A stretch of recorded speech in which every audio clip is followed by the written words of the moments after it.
Hola. Ah, sí, ya. Ahí me veo. ¿Me escuchan bien? Uy, esperen que esto está suciosísimo. Háganme algún gesto. Ya. Ok, bien. Sí, listo. Ah, sí, me escuchan. Qué bueno, listo. Entonces, voy a compartir pantalla. Me pongo esto para que me vean más. Um, Sharing is not turned on, me dice esto. Creo que me tienes que dar. Tú ya eres otro. ¿Sí? No me deja. Mm,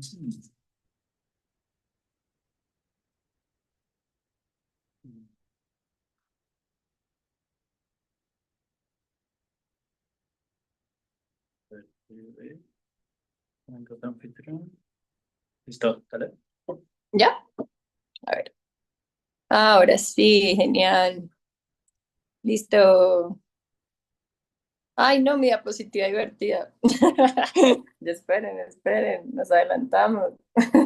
Ahí está, listo. Entonces, dice así. Bueno, muy buenas noches, mi nombre es Dani Leighton. Hoy les voy a dar un pequeño taller sobre contrafácticos y alternativas. Puse una arepa y un sombrero volteado porque a mí, ¿cómo me sirve analizar los contrafácticos y las alternativas? Muchas veces es como de literalmente voltear la arepa del otro equipo, o sea, es decir, como cambiar un poco el panorama de lo que se está analizando en el debate, porque muchas veces los equipos eh, llegan con ideas poco claras de qué es lo que van a defender en contrario. Y cuando uno arma un muy buen contrafáctico que está bien justificado, que tiene varios matices y que se entiende como altamente probado, es fácil desencuadrar un equipo que no trae alternativa alguna. Entonces, yo quiero que como que lo que inicien pensando este taller es que esto es una de las formas más estratégicas de hacer contenciones a casos fuertes, uno, y dos, de ser las personas más comparativas en los debates, lo cual va a ser súper divertido. Y aparte que si ustedes se ponen a analizar, el pensar contrafácticos es algo que eleva un poquito más los grados de su imaginación, lo cual hace que el debate sea mucho más divertido al momento de pensar mundos alternativos. Entonces, ¿qué aprenderemos? Bueno, primero, ¿qué son? Ay, esperen, no tan rápido. Entonces, ¿qué son? ¿Qué emociones se aplican? Hay unas emociones que es casi que obligatorio, no, es obligatorio, pero hay otras en las que es posible analizarlos o tenerlos para hacer mejores contenciones, como les explicaba, pero pues no es obligatorio. Algunos tips para poder construirlos, llegar a ellos, porque creo que, y eso es el eje, o sea, a mí de nada me sirve como darles un montón de teoría de qué es esto, de si ustedes no entienden cómo pueden llegar a armarlos, y un poco de la aplicación de los mismos. Me gustaría, obviamente, vamos a hacer, o les vamos a mostrar la aplicación de uno, pero también quiero que alguien pues se anime e intentemos armar un contrafáctico juntos. Entonces, empecemos con qué son. Bueno, a ver, la definición de diccionario es esta: una afirmación hipotética sobre lo que podría haber sido o habría sucedido si un evento o situación hubiera sido diferente de como realmente ocurrió. Entonces, ¿qué es lo que notamos o podemos entender de esta definición? Es que, como pueden ver, es el que podría haber sido, es algo imaginario, es algo que en caso tal de que un evento no hubiese ocurrido, en caso tal de que una situación se hubiese dado distinta, esto habría pasado de esta manera. Eso es lo primero. Pero lo segundo es más en debate, ¿no? O sea, ¿para qué utilizamos contrafácticos en debate? Y es para precisamente poder conceptualizar cómo habría sido ese mundo, y para poder realmente tener argumentos que sean comparativos. Porque muchas veces lo que hacemos es como decir, y lo verán ahorita en los ejercicios, pero es como decir, no, es que esto fue malísimo por X, Y, Z, y llega otro equipo y dice, ah, pero es que lo que habría ocurrido si no hubiese existido esto es esto otro, y eso es comparativamente peor. Entonces, obviamente, la prevención y el tener un contrafáctico te da control del debate y te da mecanismos para precisamente interrumpir esos ataques de otros equipos que te pueden decir como, ah, no, pero es que sí, claro, eso fue malo, pero lo que hubiese ocurrido hubiese sido sustancialmente peor, ¿no? Y hay que igual irnos a la misma línea de esto no es distinto a otro tipo de debates o mociones. Lo único es que sí nos toca pensar un poco por fuera de la caja, porque claramente tenemos que tener unos criterios más de imaginación. Y pues obviamente a Deadpool y a Loki, porque pues ustedes saben que en esos mundos paralelos de las películas hay un ideal de cómo habría sido el mundo si una cosita hubiera pasado distinta, o si tal personaje se muere, o si tal persona interrumpe en cierta realidad distinta. Entonces eso es lo que queremos y eso es lo que vamos a analizar esta noche. Entonces, como para que tengan referencias y pues puedan intentar ver esas dinámicas. Bueno, ahora sí, espérenme un segundo que acá tengo esto súper abierto. Ah, ¿qué hice? Ah. Espérenme que deje de ver mis diapositivas. Ah, ¿dónde está? Rayos. ¿Aquí? Ah, sí, ya. Discúlpeme, ya listo, ahora sí. Entonces, ¿cuáles son las reglas básicas de los contrafácticos? Lo primero es que normalmente no, normalmente no, siempre. No, mentira, normalmente, porque a veces puede ser, o sea, puede estar la carga de la prueba invertida, entonces pues lo vamos a anotar en algunas opciones, pero normalmente proposición es quien tiene esta carga para imaginar y argumentar a favor del mundo alternativo y tienen que caracterizar hacia atrás. Es decir, yo no pienso el contrafáctico como si actualmente eso cambia, sino que lo pienso desde el momento en que ese suceso ocurre, cómo habría cambiado, y ahí es que lo pongo en ese tiempo, o sea, lo instrumentalizo desde ese tiempo, desde que las cosas se dieron. Entonces, por ejemplo, hay algo muy importante y es que sí hay que analizar el tiempo en el que se da. Entonces, si la moción es esta casa a la mente, el auge de los influencers de las redes sociales, pues yo no puedo irme súper atrás porque probablemente los influencers no son de hace muchos años, son de más bien el presente o el día moderno. Entonces, lo que yo tengo que llegar es a un punto donde en qué momento estos influencers empiezan a estar en las redes sociales, empiezan a tener un auge, empieza a haber una ola más grande de estos influencers, pero es a partir de este momento, ¿no? Si me voy demasiado atrás, puede ser, pues claramente, ¿cómo se diría eso? Como, pues sí, sí, ineficiente o poco anclado a la emoción, obviamente sería altamente desencuadrable, entonces sí es tener claro el momento. Pero, por ejemplo, segundo, esto, que es, esta casa prefiere un mundo en que la religión organizada no existe o las religiones organizadas no existen. Esto sí implica discutir desde el pasado, desde los orígenes de las religiones, desde que se crearon estas religiones organizadas, cómo se vería entonces un mundo donde este tipo de religiones ya no estuvieran, y probablemente ahí tenemos que traer alternativas frente a la religión y que estén ancladas a esto, ¿no? Entonces, si no existen las organizadas, ¿cuál es la alternativa probable? Ausencia de religiones, entonces ahí decimos, uff, eso suena extraño, ¿no? Como ¿no habría religión alguna? No, de pronto habría religiones de otra forma, organizadas de manera distinta. Entonces ahí es donde uno empieza a como argumentar en función de esto. Eh, Ahora, esto es importante, o sea, sin fiat ni argumentos sobre transiciones, esto es importante porque muchas veces uno hace argumentos que es como, ah, pero es que la transición de esto es lo que llevó al daño, no sé qué, y hay que entender que es, o sea, ahí no está el fiat está, es que un mundo existe y el otro existe, o sea, hay un mundo que tiene estas religiones y hay un mundo donde estas religiones no existen, pero existen otras cosas, ¿verdad? Entonces, el argumentar que la transición hubiese sido mejor o que la transición es poco persuasivo, o al menos, pues lo primero no tienes fiat para hacerlo, pero segundo empieza a ser como un poco desencuadrable, porque claramente tienes que caracterizar dos mundos distintos y comparar esos dos mundos distintos. Entonces, ahí hay que tener ese cuidado. Y claramente en estas mociones, pues la oposición lo que tiene que hacer y la carga de oposición es siempre defender el status quo, defender qué ha ocurrido. Entonces, yo tampoco me puedo salir y decir, ah, es que con las religiones organizadas ahora tenemos un mundo lleno de paz y de tranquilidad, porque las personas, gracias a las religiones organizadas, viven espiritualmente en unos momentos súper utópicos y demasiado hermosos. Pues porque eso no es lo que ha ocurrido, ¿no? Hay que caracterizar muy bien y decir, sí, claro, o sea, las religiones organizadas han tenido estos pros, han tenido estos contras, pero creemos que eso es sustancialmente mejor a que hubiesen sido no organizadas o hubiesen sido, por ejemplo, en otras líneas, como lo puede ser más comunitarias, como lo pueden ser por tradición de otras formas, porque precisamente no habría habido estos beneficios que sí son exclusivos de las organizadas, ¿no? Entonces es plantearlo de esta manera, pero es sin negar el hecho de que igual en el status quo no es que vivimos en un mundo utópico y súper hermoso, sino que probablemente tenemos algunos prejuicios, pero esos prejuicios son asumibles. Ahora, espera, epa. Perdón, es que me quité de aquí ya. Ahora sí. Ahora, ¿qué grado de detalle tiene que tener mi contrafáctico? Y yo creo que esta parte me pareció muy interesante de preparar, es porque muchas veces cuando estamos pensando en contrafáctico no tenemos en cuenta qué tanto tenemos que demostrar que algo hubiese ocurrido y cuando no tenemos en cuenta eso, somos proclives a que se nos vaya el tiempo explicando por qué nuestro contrafáctico funciona. Y esto es muy peligroso porque estratégicamente hablando, ustedes tienen, en este caso, 8 minutos, ¿no?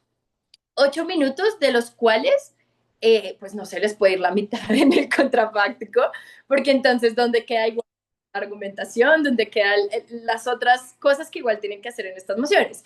Entonces, el ideal es que yo elija un contrafáctico que tenga la posibilidad de ser explicado de manera sencilla, de manera intuitiva, pero que adicionalmente me genere o sea suficientemente buena para que mi lado tenga mayor alcance.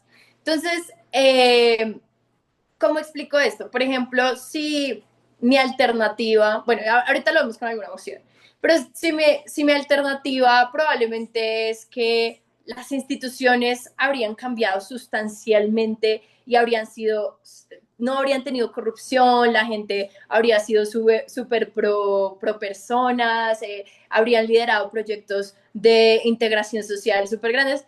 Si ese es mi contrafáctico, hay que probar muchas cosas de los incentivos de las personas frente a hacer las cosas bien. Hay que probar bastantes cosas de cómo las instituciones se solidifican de maneras honestas o viables de esas vías. Hay que también como poner un montón de mecanismos para decir cuáles serían las maneras de no caer en estos grados y por qué el mundo habría funcionado de esa manera y habría incentivos de, por ejemplo, los entes de control para regular de esta manera o este tipo de cosas. Si yo estoy pensando en hacer un contrafáctico que tiene todos esos elementos, es altamente probable que tengo que desgastarme bastante en demostrarlo. Entonces, idealmente, tengo que traer un contrafáctico que sea el más probable para que igual también la contraparte no me lo vaya a impugnar, pero segundo, que no me tome todo el tiempo en mi discurso probarlo, porque entonces ahí también estoy perdiendo elementos importantes a la hora ya de dar mis impactos, a la hora de caracterizar y a la hora, digamos, de generar como una mejor imagen de lo que estoy demostrando.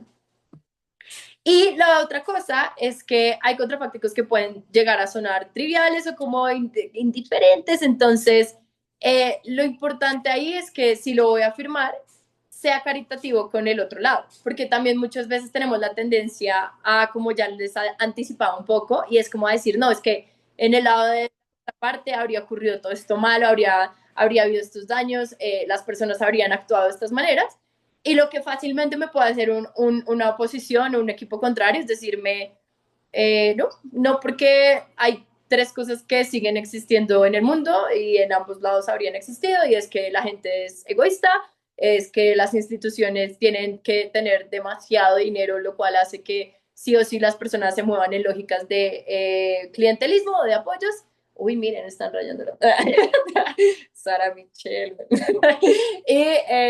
y la otra es, o por ejemplo, explicar y conformar un ideal de, oigan, la realidad es que incluso en el mejor escenario, lo más probable es que las instituciones habrían sido igual de corruptas, pero habrían de pronto habido mejores personas liderando procesos o haciendo otro tipo de cosas.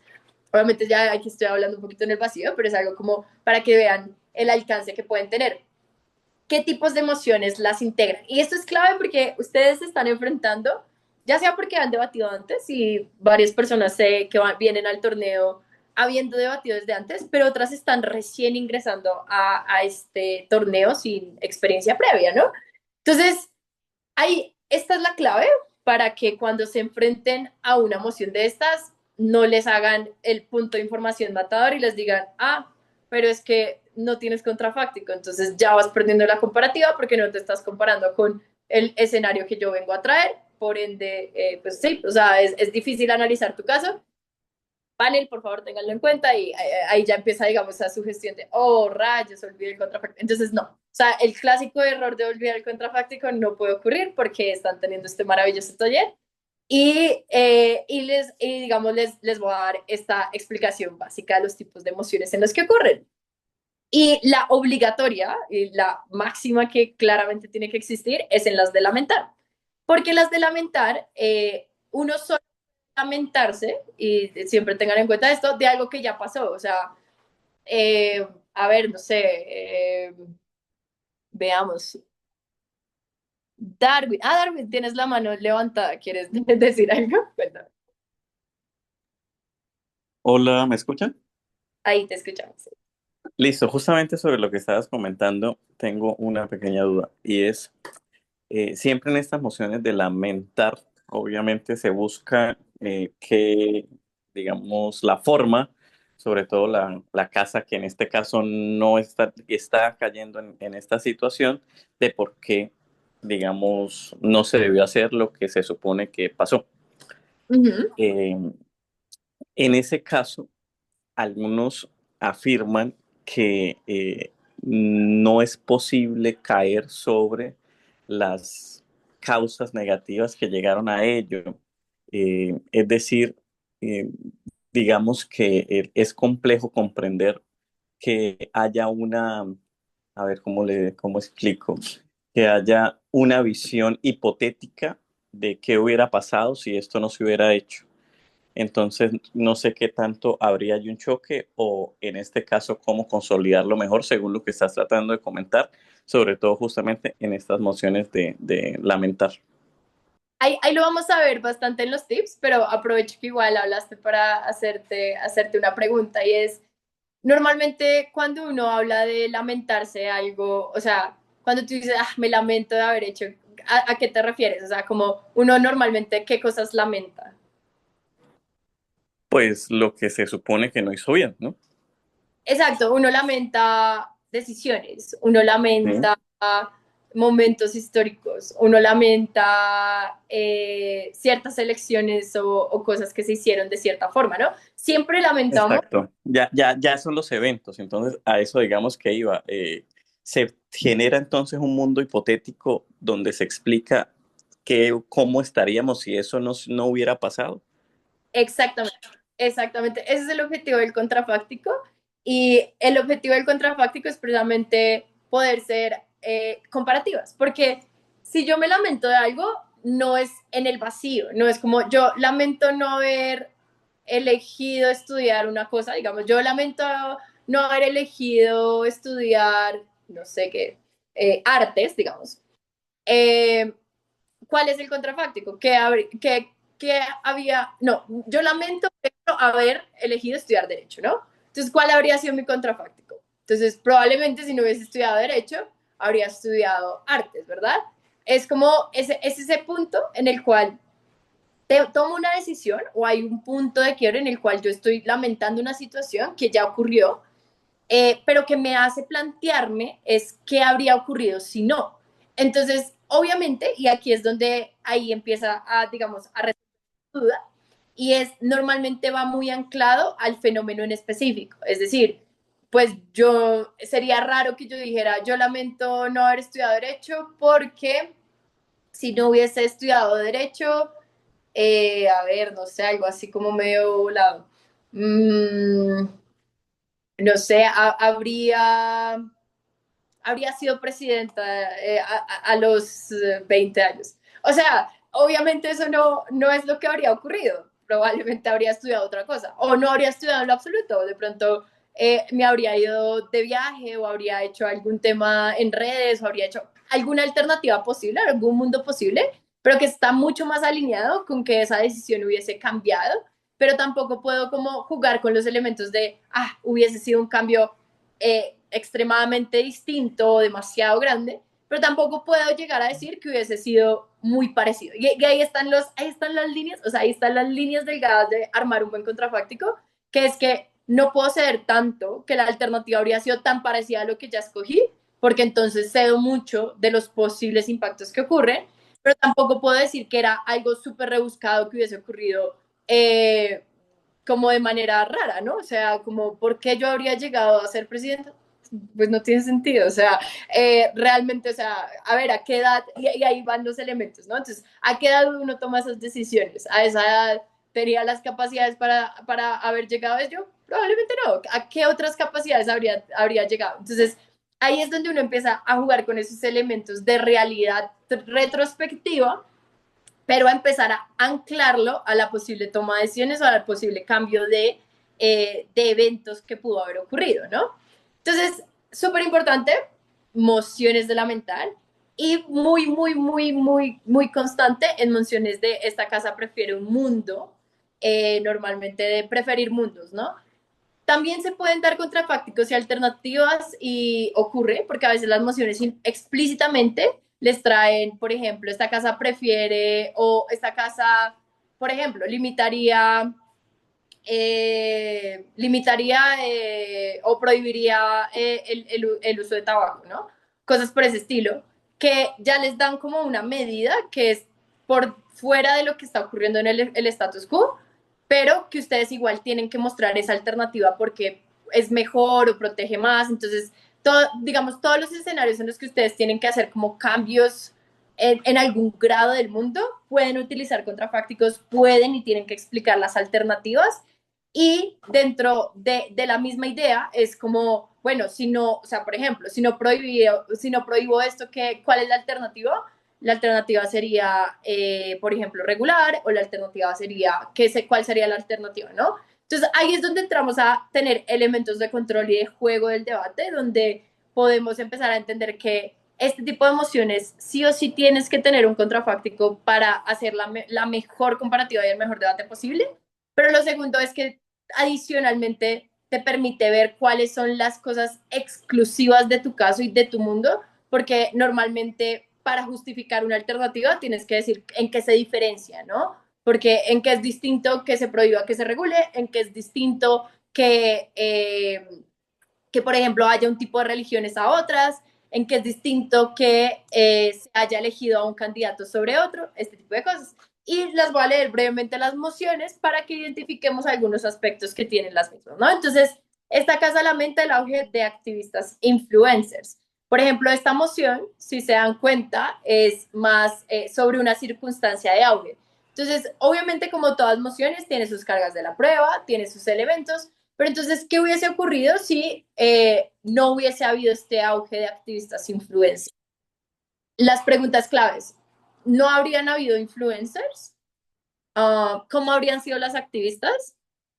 ¿Qué grado de acción tendrían? Entonces ahí uno empieza como a literalmente hacerse preguntas sobre hasta dónde llegaría, digamos, la dinámica en esa línea.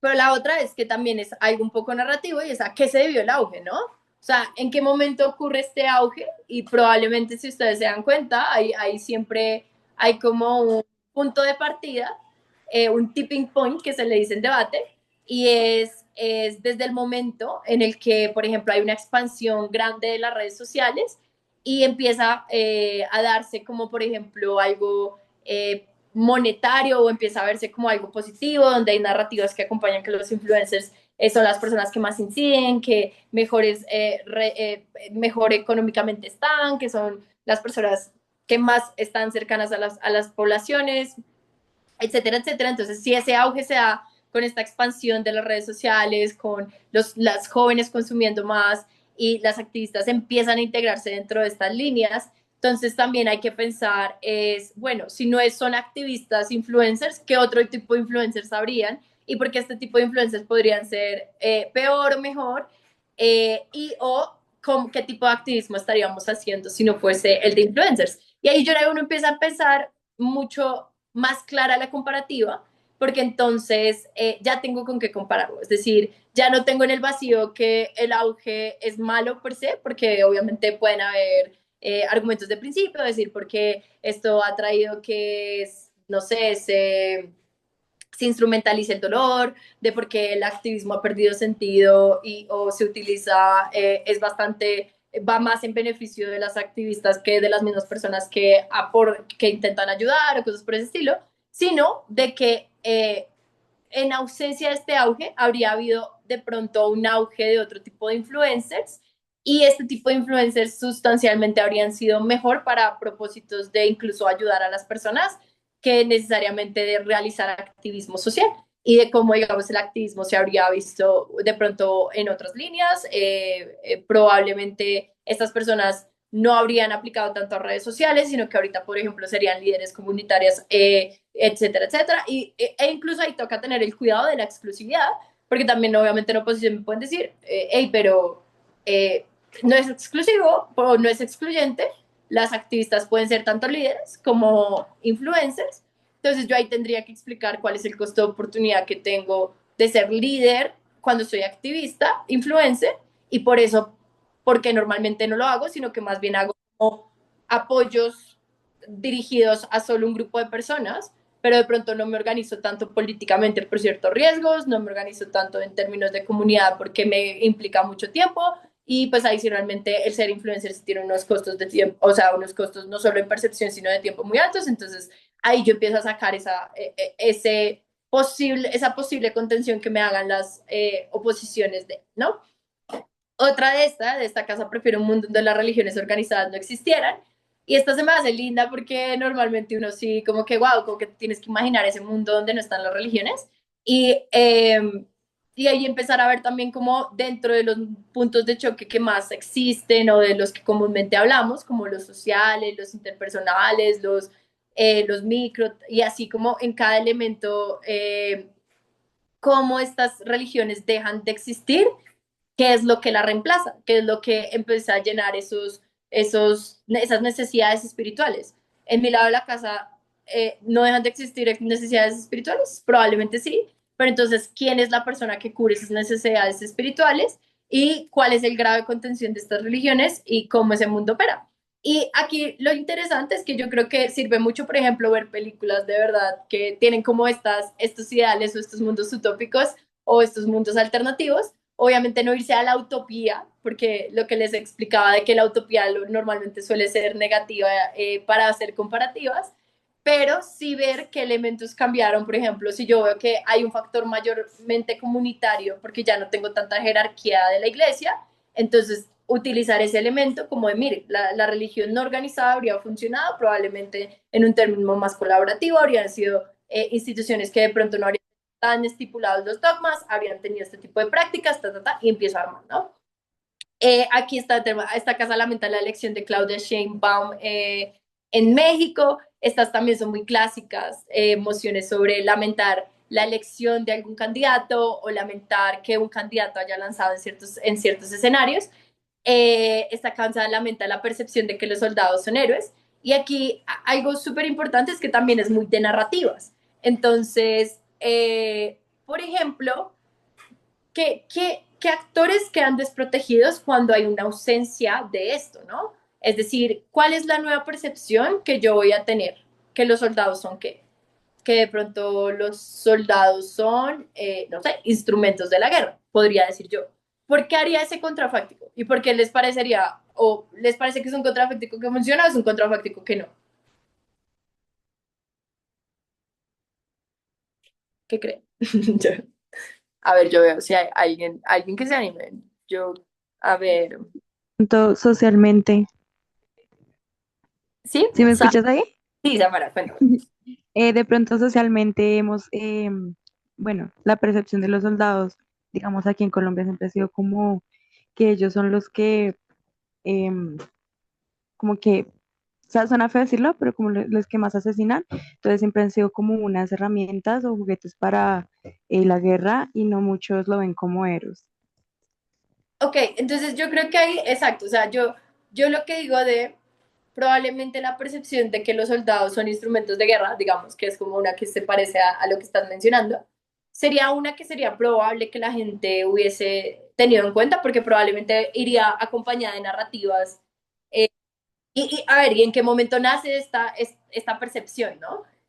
Nace en los momentos en los cuales se quería hacer ciertas invasiones y estrategias militares en las cuales queríamos invadir, Estados Unidos quería invadir Vietnam, Afganistán, muchas guerras, y entonces tengo que decir que los soldados son héroes para hacer que no solo la gente quiera ser parte de ser soldado, sino que aparte haya una conciencia social de que los soldados son personas valiosas dentro de la materialidad y probablemente protegerles en términos de las bajas, en términos de que queden en posiciones de discapacidad o cosas por este estilo. Entonces yo probablemente lo que hice en esa época que necesitaba que la gente tuviera esta percepción fue vender esa narrativa de que eran héroes. Entonces, en el contrafáctico, yo lo que puedo decir y argumentar es que lo más probable en la comparativa habría sido que yo no los mostrara como héroes, sino por ejemplo, como instrumentos de la guerra, digamos. Entonces, lo que digo es, si se hubiese mostrado que los soldados son instrumentos de guerra, habría habido, por ejemplo, una conciencia social más grande de que pelear una guerra no debería ser algo dignificante. Probablemente habría más gente que habría generado objeción de conciencia y no habría ido tanto a estas guerras. Probablemente sí, el apoyo de ciertos veteranos o ciertas personas habría disminuido, pero nota cómo habríamos tenido menos guerras posibles porque habría habido menos personas queriendo o siendo partícipes de estas guerras. Y a la larga, si la sociedad no se organiza en función de esto, es probable que muchos mandatarios habrían tenido que limitar ciertas estrategias de logística porque a la larga en esa época lo que necesitaba sí o sí era soldados, ¿no? Entonces ahí es donde empezamos a jugar con eso y yo creo que es un contrafáctico que es funcional, es porque se ciñe a hacer que el cambio probable que habría ocurrido dentro de al menos la percepción de las personas es suficiente para haber hecho que las cosas se hubiesen dado de una mejor manera o como con algún tipo de organización como menos grande a la hora de perpetuar guerras y todo eso. Entonces si se dan cuenta, sí, o sea, y eso es lo otro que decía Samara y creo que es valioso y es, a veces conviven, ¿no? A veces es probable que no solo esté la percepción de que los soldados son héroes, sino es probable que esté la percepción de que los soldados son criminales o son, etcétera, porque puede ocurrir. Pero aquí lo importante es en qué momento esta percepción fue más fuerte y más importante y cuál habría sido la percepción que habría primado de si no hubiese sido esta. Entonces también es como también tener un poquito ese mindset, porque muchas veces a uno le pasa que uno dice, pero no existe.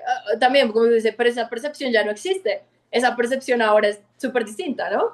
Pero luego uno se pone a analizar y dice, pero es que esa percepción sí existió en algún momento y veamos cuáles son las consecuencias de que haya existido y cómo habría sido si esa percepción no hubiese existido. Entonces, como que ser un poquito más caritativos también con las emociones en función de no decir como, no, pero es que eso no pasa, sino es pensar, eso ocurrió en cierto momento y qué habría ocurrido si no hubiese ocurrido. Sí, todo trabajo, pero sí, ¿qué habría pasado si eso no hubiese ocurrido? Samara, ¿tienes otra pregunta frente a eso?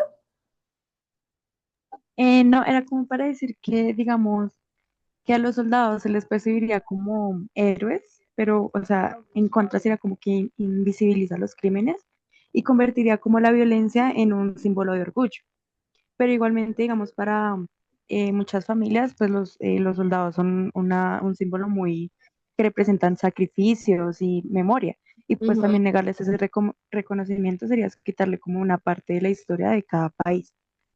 Claro, yo creo que ahí eso es lo bonito y es como ahí ya uno empieza, si se dan cuenta, y los argumentos ya están siendo más comparativos, porque ahí yo ya estoy diciendo que puede haber un perjuicio probable para ciertas familias y para ciertos ejes de la sociedad que consideran que las personas que fueron a las guerras sencillamente son sus padres, o sea, son las personas que igual más aman y que de verdad quieren sentir que lo que fueron a hacer tenía un propósito, por ejemplo, en función de la nación versus el pensar, sí, claro, o sea, habría una pequeña desprotección, pero es preferible esto a que yo perpetúe la idea o el ideal de que pues ser soldado está bien y dentro de esas lógicas pues también tenga estímulos a seguir participando de las guerras, seguir apoyando las guerras. Entonces yo creo que ahí está, y ahí empieza a ser el 8 que es mucho más interesante, porque si se dan cuenta y si yo no tengo esta contranarrativa, es más difícil comparar.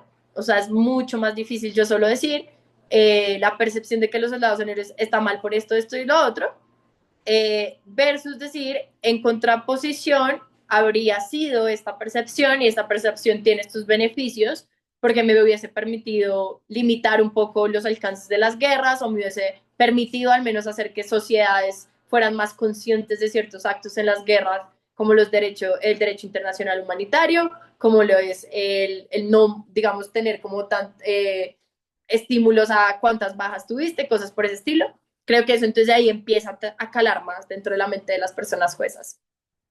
Las otras las voy a leer un poco breves, porque vamos a ir a los tips. La verdad me ha anticipado bastante a los tips, pero para que no las pierdan de vista, porque si se dan cuenta, todas estas mociones tienen múltiples eventos y múltiples temas. O sea, por ejemplo, esta casa lamenta la tendencia de los bancos de bajar las tasas de interés después de la crisis del 2008. Es una moción que es económica, pero que supone un momento específico de la crisis del 2008 y supone adicionalmente esta carga de la tendencia de que los bancos hubiesen hecho estas bajas. Entonces también me plantea el dilema importante de estratégicamente qué habrían hecho los bancos, si habrían bajado las tasas o que las habrían mantenido, en qué proporción, cuál es el grado de aumento que habrían tenido.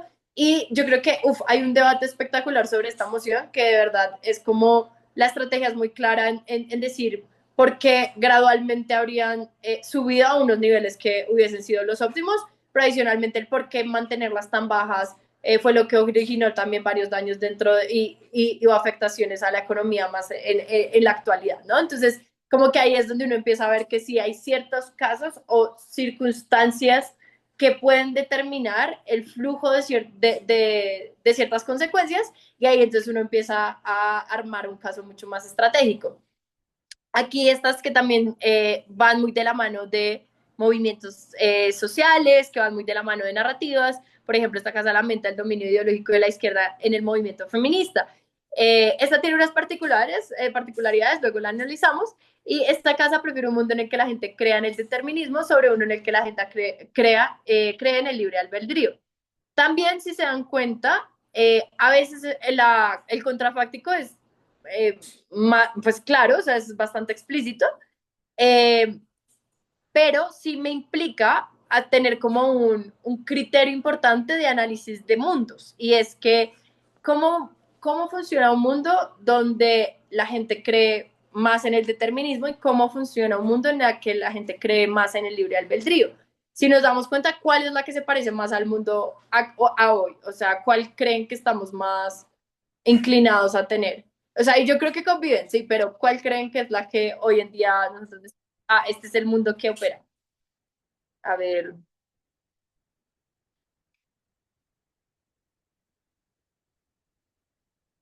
vamos, alguien que no haya participado. ¿Cuál creen? ¿Creemos que somos, que tenemos voluntad y que podemos hacer lo que queremos? ¿O creemos más que nuestra vida está condicionada por Dios o por más factores? ¿Qué creen? Es que también, pues, depende del pensamiento de la persona. Digamos, si la persona está muy arraigada a la religión o a Dios, cree que todo está basado, o pues sí, se basa su vida en Dios.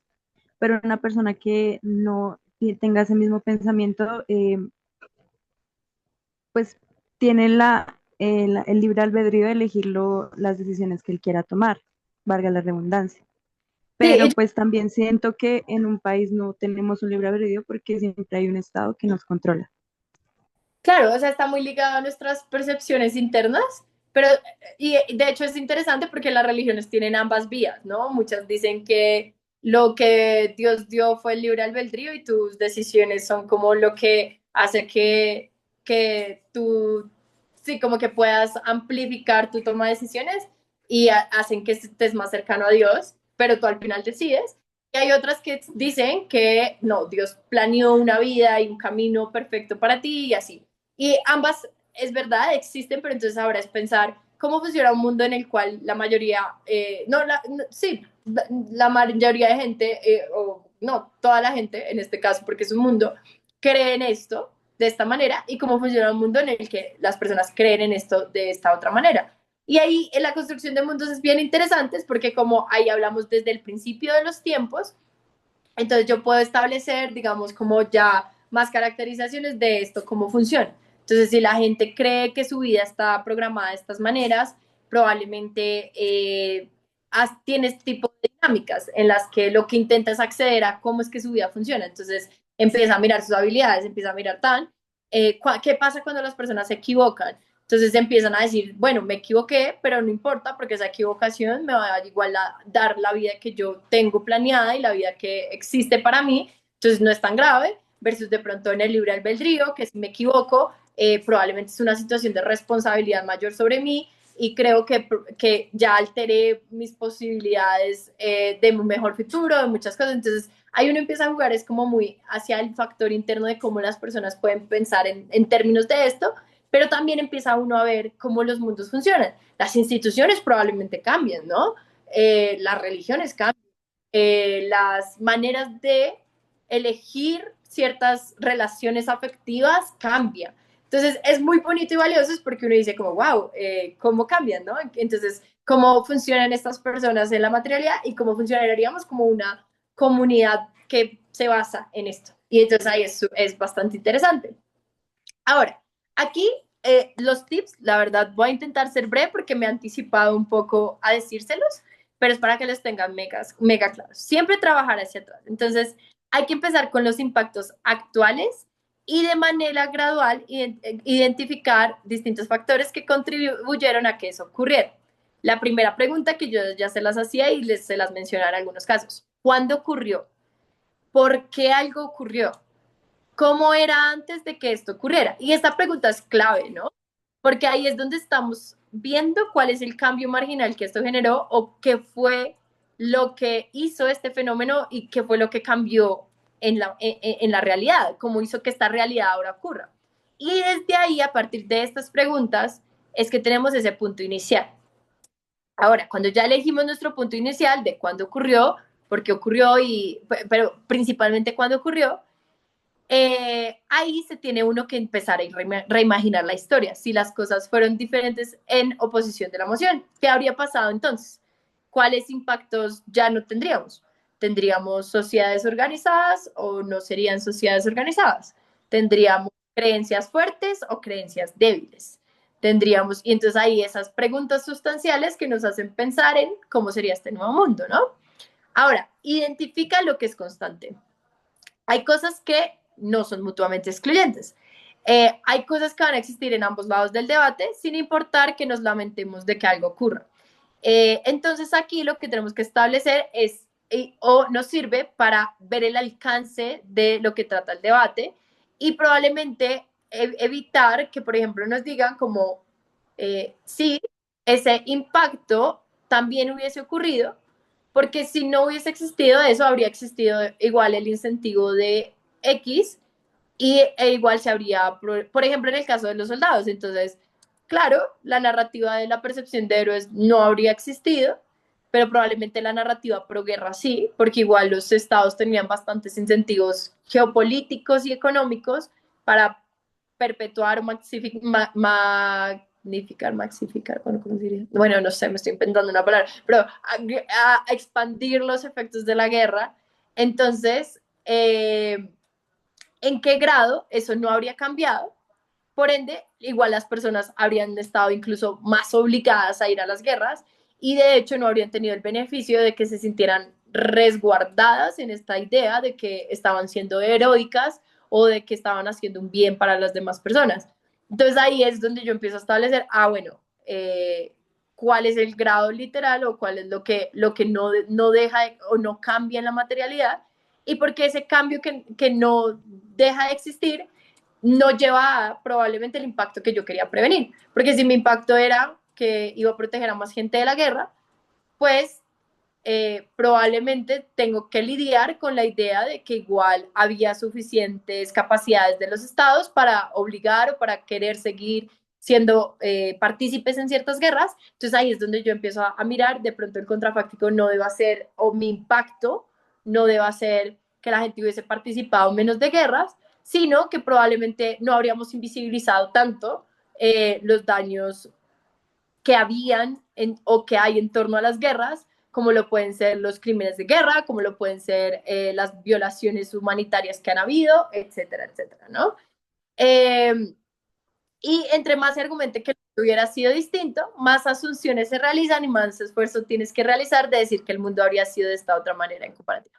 Entonces, entre más yo diga que el mundo habría sido wow, súper diferente, pues también tengo más cargas de la prueba, entonces tampoco me puedo como que, o sea, no puedo enfrascarme en querer hacer el contrafáctico también perfecto y el contrafáctico que condensa todo y puede lidiar con todos los posibles escenarios, porque es una carga a la prueba que probablemente no alcance a cubrir en el tiempo que tengo, pero que adicionalmente me va a generar posibles ataques más fuertes, porque pues voy a tener un buen contrafáctico demostrado, pero mis argumentos van a estar débiles si hago esa. También hay que hacer un balance siempre en las mociones y en los debates, ¿no?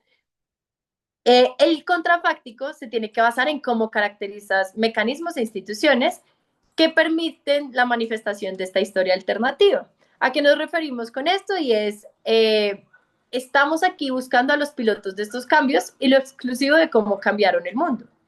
Entonces aquí es súper importante identificar a los individuos, a las instituciones y a las actoras relevantes o a los actores relevantes que incidieron para que eso fuera de esa manera. Es decir, si estas personas participaron de este mecanismo, ¿cómo habrían participado distinto de este nuevo u otro mecanismo que yo estoy usando? Y esa caracterización tiene que ir con mi contrafáctico para evitar que haya como contradicciones en las mismas.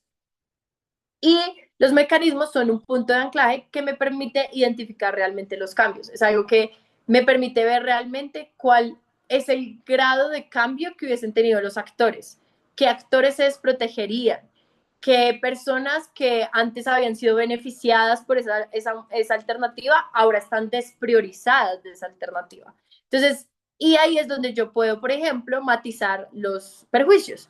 Si yo sé que mi contrafáctico desprotege a las personas veteranas de guerra, lo que tengo que intentar hacer preventivamente, es decir, que a pesar de que haya un grado de desprotección, no es del todo desprotegible o no se desprotege del todo, porque puede que ya no los proteja a partir de que sean veteranos y de que se les muestre como héroes, sino que los protejo por circunstancias de vulnerabilidad, les protejo porque necesito que igual estas personas estén en condiciones de bienestar, porque si no igual pueden incurrir en fallas en su salud, pueden incluir en fallas psicológicas y esto hace que los estados se sobrecarguen en necesidades sociales y como se sobrecargan en necesidades sociales, entonces ya no pueden hacer mucho de lo que prometen y ahí voy dando como la línea lógica que persigue eso y ahí entonces demuestro que no es necesaria esa narrativa, no es necesaria esa percepción, que probablemente otras percepciones respecto de la vulnerabilidad son suficientes, pero que sí es necesaria mi percepción porque es la única que protege de que no invisibilicemos los crímenes de guerra y de que no hagamos que personas que son responsables de atrocidades paguen realmente estas atrocidades o que sencillamente los estados no judicialicen a estas personas, ¿no? Entonces ahí es donde yo empiezo a ser muy comparativo en mi caso y empiezo a demostrar que estos actores que si bien podrían estar en algún grado desprotegidos, no lo están por estas razones. E incluso, o sea, ahí uno puede ceder y puede voltear, están incluso mejor porque ya no es en la perspectiva de héroe, de cuántas medallas ganaste, sino es en la perspectiva de que todos merecen las mismas condiciones de bienestar y si todos merecen las mismas condiciones de bienestar, no importa si es porque fuiste a la guerra, no importa si es porque estás enfermo, no importa solo sencillamente porque eres parte de esta comunidad y esta comunidad necesita protegerse de una u otra manera, ¿no? Entonces, ahí empieza a jugar con esos elementos. La exclusividad y matices son claves y ya, de hecho, lo estaba anticipando aquí con esta explicación y es qué otras narrativas existen, cómo estas narrativas interactúan con la emoción, qué argumentos puedo sacar del debate y esto es básico de decir como, por ejemplo, lo que hablábamos ahorita. yo de pronto puedo sacar los argumentos de si la guerra hubiese ocurrido, ¿no? Porque probablemente en ambos lados de la casa siguen ocurriendo guerras. La multicausalidad de la guerra es absurda. Entonces yo no puedo decir, es que van a dejar de ocurrir las guerras. Entonces saco estos argumentos de debate porque no es la intensidad, no es cuántas guerras van a ocurrir o en qué grado van a ocurrir, pero de pronto sí puedo decir es la intensidad de cómo los actores funcionan en las guerras y la posibilidad de hacer una contención a los hechos que ocurren dentro de las guerras. Y ahí ya es diferente. Entonces, ahí ya empiezo a hacer lo mismo, mucho más comparativa. Empiezo a decir qué sí trata este debate, qué no trata este debate. Me pareció bonito el término de identificar al actor oculto. ¿Quién propaga esta narrativa?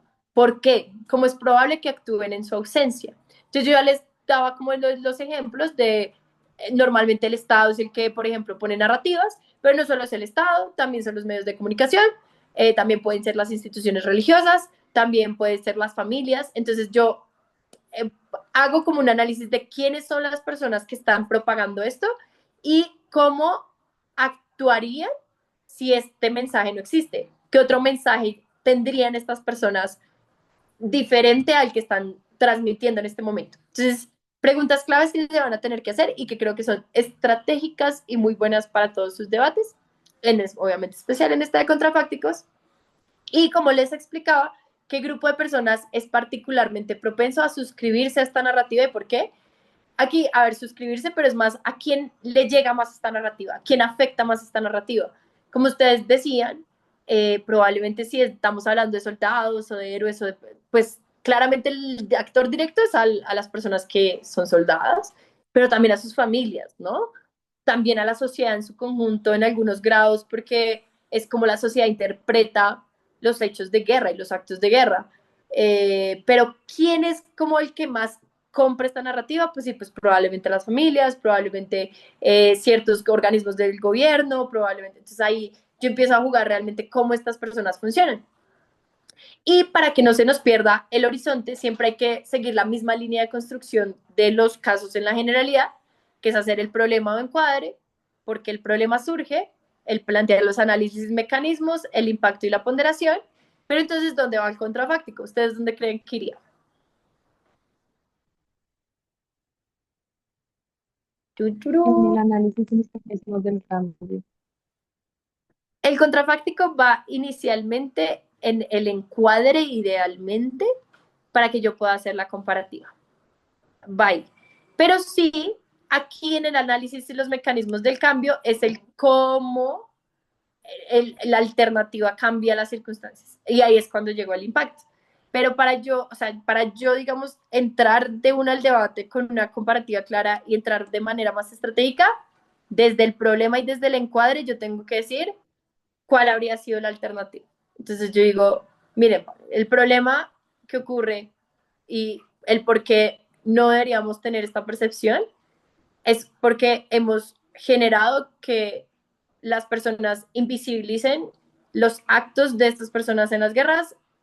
Creemos que la comparativa habría sido, o el contrafáctico habría sido, que habríamos tenido una percepción de que estas personas son instrumentos de la guerra, que son utilizadas por estados y por intereses políticos. Esto es comparativamente mejor, porque ahora lo que cambia en la materialidad es que la gente ya no concibe a estas personas como sencillamente simbólicamente valiosas para la sociedad, sino que las concibe como víctimas del propio Estado, pero también como personas que tenían responsabilidad sobre sus actos. Y esos dos análisis hacen que entonces el impacto sea que yo ya no invisibilice los actos que tuvieron durante las guerras, primero, pero segundo, que no le reste responsabilidad a los estados cuando están perpetuando o promoviendo guerras, cosas por ese estilo, y esto se pondera, y ahí va a seguir. Entonces, la línea va muy anclada a lo que es construir un argumento, a lo que es construir un caso en la generalidad, pero el encuadre siempre tiene que traer este contrafáctico para que yo pueda ahí sí traer mis argumentos comparativamente.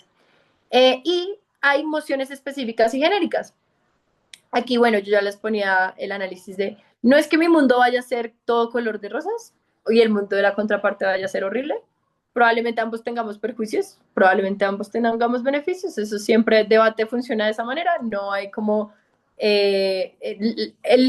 para que un debate funcione, tiene que estar balanceado. Y el balance depende de que en ambos lados puedan haber cosas buenas y en ambos lados puedan haber cosas malas. Pero el punto es cómo esas cosas malas se sobreponen a ciertas cosas buenas, cómo esas cosas buenas se sobreponen a ciertas cosas malas.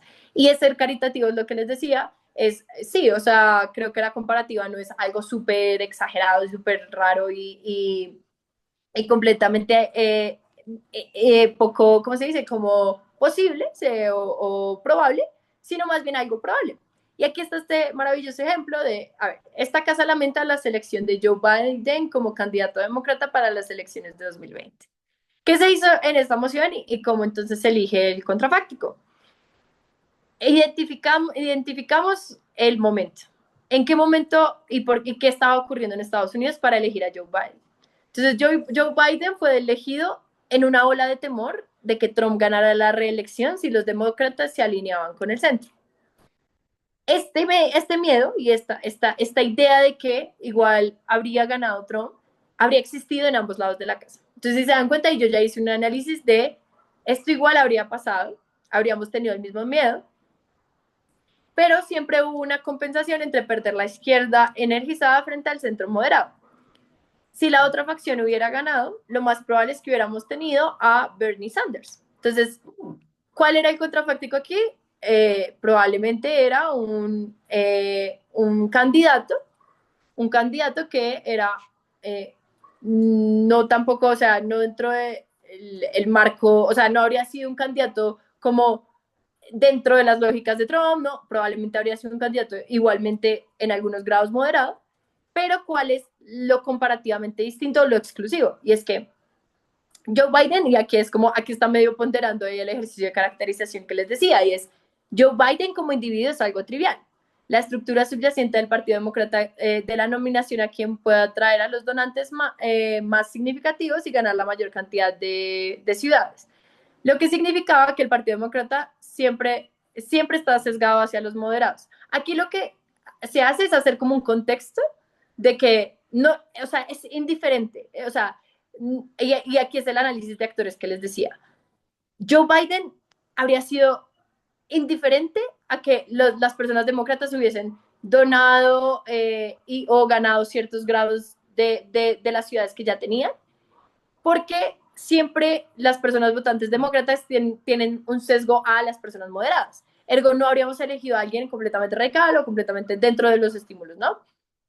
Pero lo segundo y lo exclusivo de que hubiese sido Bernie Sanders es que habrías tenido, y aquí está como el impacto, lo que es ya diferente de no tener a Joe Biden, alguien igualmente moderado, o sea, eso no habría cambiado, en ambos lados de la casa habríamos tenido a alguien moderado, pero con un pasado menos contaminado. Y esa es la estrategia, es decir, ahí yo lo que estoy diciendo es el impacto de que Joe Biden hubiese sido el candidato y es que era una persona que ya traía un pasado político que hacía que fuese difícil como limpiar ese pasado político con suficiencia y decir que Joe Biden había hecho todas estas cosas y había mejorado las circunstancias en Estados Unidos. Incluso fue una estrategia fuerte de la derecha que decía que empezó a atacar literalmente en esos errores o en esas luchas.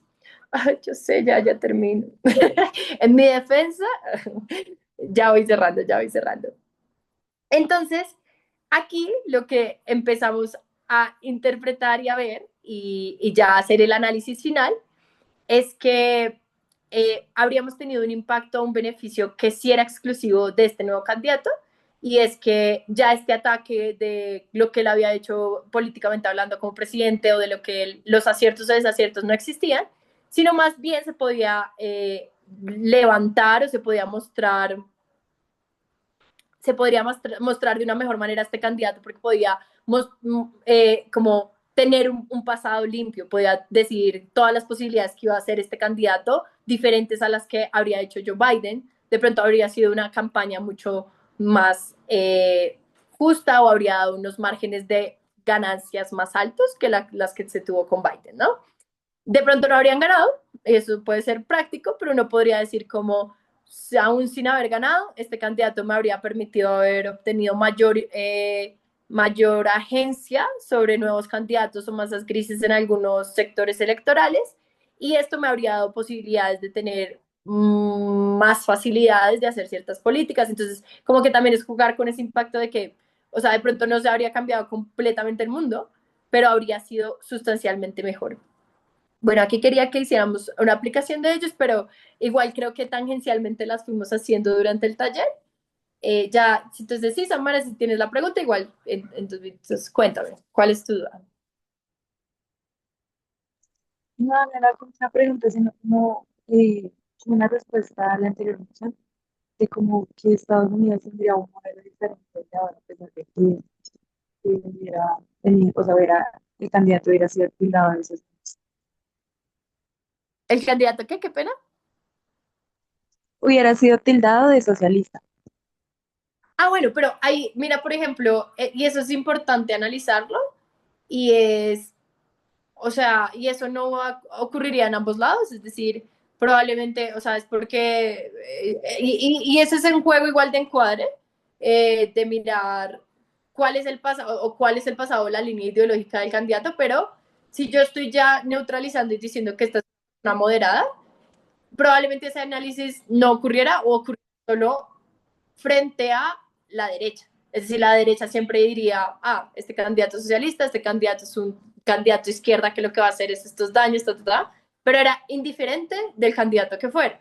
Entonces yo lo que puedo decir es, este candidato lo que tenía efectos o hubiese tenido impacto es en las masas grises que no creen tanto estas narrativas de si el candidato es socialista o capitalista y todo esto, sino si el candidato trae las mejores políticas para mejorar las condiciones de ciertas personas, tipo las personas migrantes, tipo las personas afro, tipo las personas... Entonces empiezo a caracterizar sectores y empiezo a demostrar cómo el hecho de que como este candidato no tenía ya unas políticas arraigadas a haber hecho ha hecho algunos daños frente a la migración o haber hecho algunos daños frente a precisamente personas afroamericanas, probablemente habrían la gente creído más en este candidato en esos aspectos, ¿no?